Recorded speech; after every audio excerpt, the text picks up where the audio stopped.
comment ça va? Très bien. J'ai l'impression d'être comme une première qui arrive à Cannes, alors que ça fait quand même des années que je connais bien ce festival. Mais là, je le fais avec d'autres attributions, avec Unifrance.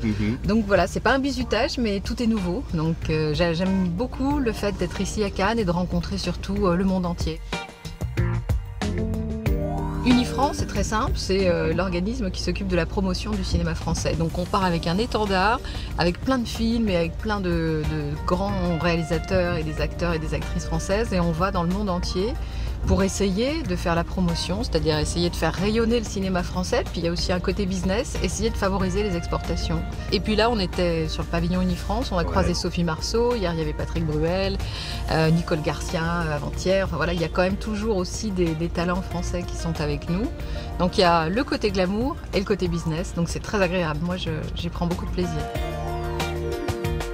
L'international, c'est vraiment un rôle clé aujourd'hui. On ne peut pas se passer de l'international. Les étrangers sont très intrigués, ils sont à la fois fascinés par notre cinéma. C'est la diversité du cinéma français qui les intéresse. Et puis ils sont fascinés. On a quand même gagné pas mal de palmes d'or ces derniers temps, des Oscars. Dans 2 jours, là, on attend Marion Cotillard qui va faire toute la presse internationale chez nous. Donc, il y a des ambassadeurs, ça que vous voulez dire. Il y a des beaux ambassadeurs et ça, voilà, je voudrais quand même pas exagérer, dire que le monde entier nous regarde. Le grand cinéma, ça reste le cinéma américain. Mais quand même, on suscite pas mal d'intérêt.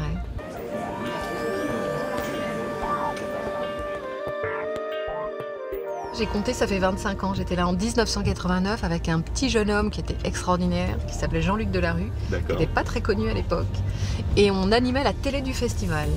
On est arrivé ici, on ne connaissait pas, on a mis les mains dans le cambouis. Et on animait des émissions tous les jours qui passaient. J'adore parler de cinéma. Moi, vous pouvez me mettre là sur la croisette toute seule. Je pourrais parler de cinéma à tout le monde, à ceux qui passent dans la rue. Bah maintenant, au lieu de le faire à la télé, je le fais. Voilà, j'en parle à New York, à Tokyo. Et dès que je voyage, j'essaye de parler du cinéma français le mieux possible pour essayer de faire en sorte que les gens achètent et regardent des films français. Voilà. Donc c'est quand même un petit peu.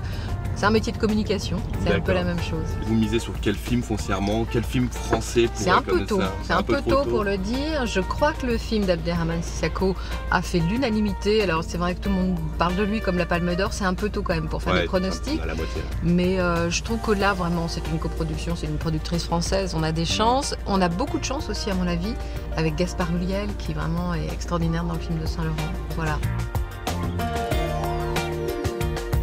Isabelle, merci beaucoup. Merci à vous. Merci pour la promenade, la balade. La voiture est très confortable. La voiture est très confortable. C'est bien quand on est fatigué à Cannes, on peut se reposer. Voilà.